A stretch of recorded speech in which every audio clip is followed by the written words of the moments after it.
नमस्कार विद्यार्थी मित्रांनो, गव्हर्नमेंट जॉब अपडेट या यूट्यूब चॅनलला आपले खूप खूप स्वागत आहे. तर बघा, महाराष्ट्र पोलीस भरती चालू आहे. फॉर्म भरणं देखील चालू झालं होतं आणि आता बघता बघता डेट संपतसुद्धा आलेली होती आणि आता गेल्या 30 तारखेला संध्याकाळची वेळेस एक नवीन अपडेट आली की फॉर्म भरायला अजून 7 दिवस मुदतवाढ मिळालेली आहे. तर बघा, काही मुलांचा OTP येत नव्हता, काही मुलांचे अर्धवट डॉक्युमेंट्स होते, कुणाचं पेमेंट बाकी होतं. अशा मुलांना काहीतरी तांत्रिकी अडचणी येत होत्या. सर्व्हर डाऊन असल्यामुळे काही मुलांचे फॉर्म भरले जात नव्हते. अशा काहीतरी छोट्या मोठ्या अडचणींमुळे काही मुलांचे फॉर्म भरले जात नव्हते. तर अशा मुलांना अजून देखील 7 दिवसाची ही मुदतवाढ मिळालेली आहे आणि अशा विद्यार्थ्यांसाठी ही खूप मोठी आनंदाची बातमी आहे. तर बघा, मग आता 7 दिवस डेट वाढली आहे. मग आता काय करायचं? मग अजून किती दिवस?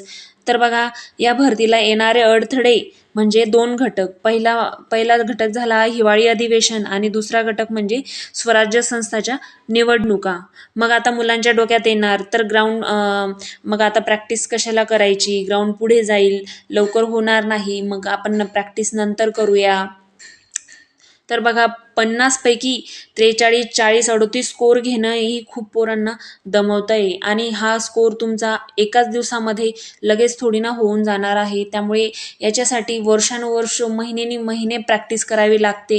तेव्हा तुमचा कुठे 40-42 हा स्कोर होत असतो आणि तेव्हा तुम्ही सेफ झोनमध्ये येत असतात. त्यामुळे आळस करू नका की आता मुदतवाढ मिळालेली आहे, आता निवडणुका आहेत पुढे, हिवाळी अधिवेशन आहे, त्यामुळे मग ग्राउंड पुढे जाणार आणि मग तुम्ही आळस करणार आणि येथेच तुम्ही हाताचे मार्क्स गमावून बसणार. तर असं अजिबात करू नका. तुमची नियमितपणे प्रॅक्टिस ही चालू ठेवा.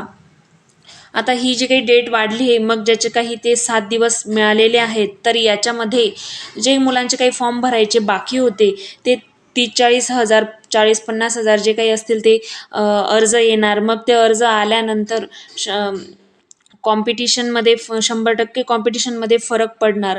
कॉम्पिटिशन अजून 3-4% वाढ होणार. तर काही विद्यार्थ्यांचा फॉर्म भरायला बाकी होतं, पेमेंट बाकी होतं, काही मुलांचं अर्धवट डॉक्युमेंट्स होते, त्यांना हा वेळ भेटलेला आहे. तर ते आता सगळेच मुलं फॉर्म भरतील. अजून काही कोणी राहिलं असेल, कोणाचा वयाचा विषय असेल, तर सगळेच काही फॉर्म भरतील आणि मग याच्यामध्ये अजून अर्जांमध्ये भर पडेल. तर अर्ज वाढतील, कॉम्पिटिशन वाढेल का मुलांच्या डोक्यात असा प्रश्न होता.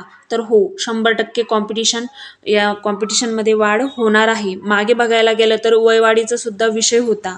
22, 23, 24, 25च्या पोरांना सुद्धा वयवाढ दिल्यामुळे ते मुलंसुद्धा या भरतीमध्ये ॲड झालेले आहेत. त्यानंतर मग 12वी झालेले, नंतर ग्रॅज्युएशन डिग्रीवाले पोरंसुद्धा याच्यात आले. महाराष्ट्र पोलीस भरती म्हणून या भरतीकडे एक मोठी भरती म्हणून या भरतीकडे बघितलं जातं. तर मागच्या भरतीमध्ये जर बघायला गेलं तर इंजिनिअरिंग वगैरे झालेली मुलंसुद्धा या भरतीमध्ये उतरलेले होते.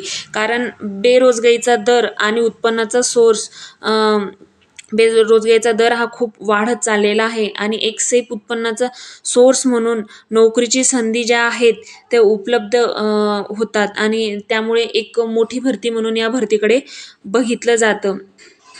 आणि जी नोकरीची संधी जी आहे ते उपलब्धता यावर काही गोष्टी डिपेंडिंग असतात. तर बघा, त्यामुळे या भरतीमध्ये कॉम्पिटिशन हे खूप मोठं असणार आहे. त्यामुळे तुम्ही मुदतवाढ मिळालेली आहे, भरतीला काही अडथळे आहेत म्हणून ग्राउंड पुढे जाणार. त्यामुळे तुम्ही तुमची प्रॅक्टिस सोडू नका. खूप वर्षानुवर्ष, महिने लागतात ग्राउंडची प्रॅक्टिस नीट व्हायला आणि तेव्हा कुठे जाऊन तुमचा 40-42 हा स्कोर होत असतो. त्यामुळे तुम्ही आळसपणा अजिबात करू नका. तुमची नियमितपणे ग्राउंडचा सराव हा चालू ठेवा आणि त्याचबरोबर लेखीचा सुद्धा सराव तुम्ही हा चालू ठेवा.